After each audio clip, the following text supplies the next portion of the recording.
पूछा, तुम यहाँ क्या कर रही हो? रिया ने जो कहा उसे सुनकर उसके होश उड़ गए। मैंने जुड़वा बच्चों को जन्म दिया था, एक बच्चा जमीन के नीचे दबा हुआ है। रिया की हालत दिन ब दिन अजीब होती जा रही थी। तभी करण उसकी पुरानी जिंदगी के बारे में पता लगाने पहुंचा। वहां उसे मालूम चला कि रिया पहले गंभीर डिप्रेशन से गुजर चुकी है। उसके गुरु प्रोफेसर शर्मा का एक और शिष्य था, विक्रम। सालों पहले रिया के साथ जबरदस्ती हुई थी और आरोप विक्रम पर लगा दिया गया था। उस हादसे के बाद रिया मानसिक रूप से टूट गई थी और धीरे धीरे उसने अपनी पुरानी यादें भुला दी थीं। अब इस हादसे के बाद उसका पुराना ट्रॉमा फिर से लौट आया था। अगली सुबह करण ऑफिस चला गया और जाते वक्त नौकरानी को रिया और बच्चों का ध्यान रखने को कहा। लेकिन जब वो रात में घर लौटा तो घर पूरी तरह बिखरा पड़ा था। रिया और बच्चे दोनों गायब थे। कमरे में उसे एक पुरानी फोटो मिली। उसमें रिया, प्रोफेसर शर्मा और एक अनजान आदमी था। तभी फोन बजा। दूसरी तरफ उसकी छोटी बेटी थी। वो ठीक से बता नहीं पा रही थी कि वे कहाँ है, लेकिन पीछे समुद्र की आवाज और सीगल्स की चीख सुनाई दे रही थी।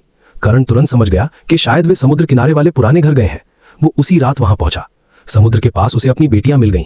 उसने घबराकर पूछा, मम्मी और छोटा भाई कहाँ है? बेटियों ने चुपचाप पास रखे बेबी स्ट्रॉलर की तरफ इशारा किया। करण ने ऊपर रखे पत्थर और सीपियां हटाईं और नीचे अपने बेटे की लाश देखकर उसके पैरों तले जमीन खिसक गई। सिर्फ एक दिन में उसका बच्चा मर चुका था।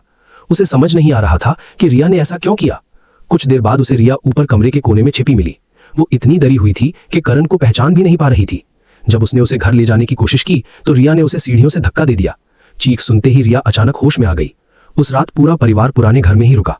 आधी रात को करण अकेले समुद्र किनारे गया और रोते हुए अपने बेटे को दफना दिया।